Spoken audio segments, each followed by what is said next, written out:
नमस्कार दोस्तों, मैं अमित हूँ। अपने YouTube चैनल इतिहास अनफिल्टर्ड पर आपका स्वागत करता हूँ। आज है 16 जनवरी और हम देखेंगे कि आज का दिन भारतीय इतिहास में कैसे खास है। 16 जनवरी को दो मुख्य घटनाएं हुई थी। एक तो सिखों के सातवें गुरु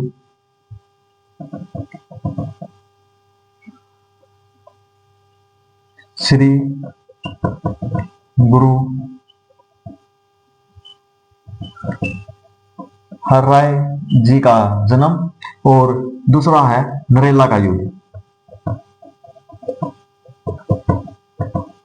आज हम इन दोनों घटनाओं का जिक्र करेंगे। पहला है सिखों के सातवें गुरु हरराय के बारे में। इनका जन्म 16 जनवरी 1630 ईस्वी को कीरतपुर साहिब में हुआ था और इनके पिता का नाम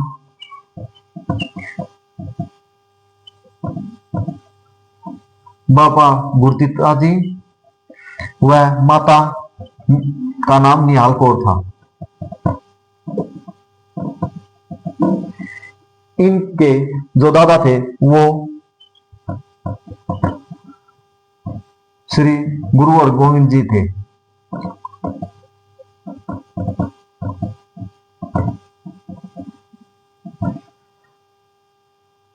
गुरु हरराय मात्र 14 वर्ष की उम्र में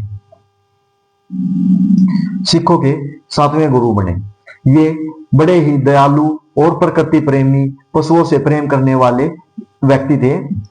इन्होंने एक वेधशाला का भी निर्माण किया था जिसमें जड़ी बूटियों से या प्रकृति से ली हुई जड़ी बूटियों से इलाज किया जाता था। ये पशु पक्षियों का इलाज भी करते थे। ये गुरुवाणी को बड़ी सख्ती से लागू करते थे क्योंकि एक बार कहा जाता है कि औरंगजेब ने मुगल दरबार में इन्हें आमंत्रित किया था, लेकिन ये स्वयं न जाकर अपने बड़े पुत्र राम राय को मुगल दरबार में भेजते हैं। वे वहां औरंगजेब को खुश करने के लिए गुरुवाणी की कुछ पंक्तियों में चेंज कर देते हैं, जिसके कारण गुरुजी बहुत क्रोधित होते हैं और उनका निष्कासन कर देते हैं। उसके बाद ही इन्होंने अपने छोटे पुत्र हरकृष्ण को सिखों के 8वें गुरु के रूप में गद्दी पर बिठाया और इसके अतिरिक्त इन्होंने सिखों की करीब 2200 की सेना अपने साथ रखते थे, लेकिन इन्होंने कभी भी उस सेना का प्रयोग किसी पर आक्रमण करने के लिए नहीं बल्कि अन्याय का विरोध करने के लिए ही किया था। और 6 अक्टूबर 1661 में कीरतपुर में ही मात्र 31 वर्ष की उम्र में इनकी मृत्यु हो जाती है। तो ये थे हमारा गुरु हरराय के बारे में। और दूसरा है नरेला का युद्ध।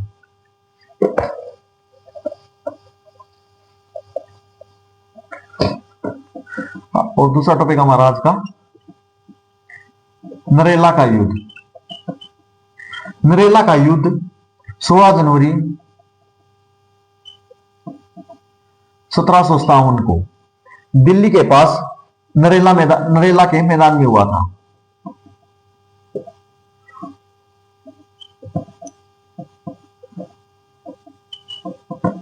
यह युद्ध अहमद शाह अब्दाली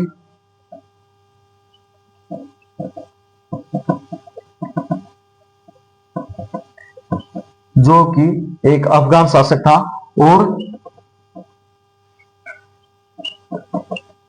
अंताजी मानेकशॉर जो कि मराठों के एक सेनापति थे के बीच में हुआ था। अहमद शाह अब्दाली उस समय जो बाद में मुगल शासक था वो शाह आलमगीर द्वितीय था, जो कि एक बहुत ही कमजोर शासक था। तो अहमद शाह अब्दाली यहाँ पर लूटपाट करने के लिए आते हैं और उस समय तक मराठे मुगल शासक को संरक्षण दिए हुए थे। तो और वहां पर उन्होंने सेनापति अंताजी मानेकशॉर को भेजा हुआ था। अंताजी जब उन्हें पता चलता है कि अब्दाली दिल्ली पर आक्रमण करने के लिए आ रहा है तो वे उसे रोकने के लिए जाते हैं और यह युद्ध नरेला में होता है, जिसमें अहमद शाह अब्दाली करीब 10,000 सैनिकों के साथ और अंताजी मानेकश्वर 3000 सैनिकों के साथ यह युद्ध करते हैं, लेकिन मानेकश्वर इस युद्ध को हार जाते हैं। बड़ी वीरता से लड़ते हैं लेकिन हार जाते हैं। और जिसके बाद अहमद शाह अब्दाली दिल्ली, वृंदावन और मेरठ तक के क्षेत्र में लूटपाट मचाता है और वापिस चला जाता है। यही युद्ध भविष्य में आगे चलकर पानीपत के तीसरे युद्ध, जो कि 14 जनवरी 1761 को हुआ था, पानीपत के तीसरे युद्ध की पृष्ठभूमि तैयार करता है। तो यह थी हमारी आज की वीडियो। अगर वीडियो पसंद आई हो तो चैनल को लाइक करें, शेयर करें और चैनल को सब्सक्राइब करें। Thank you.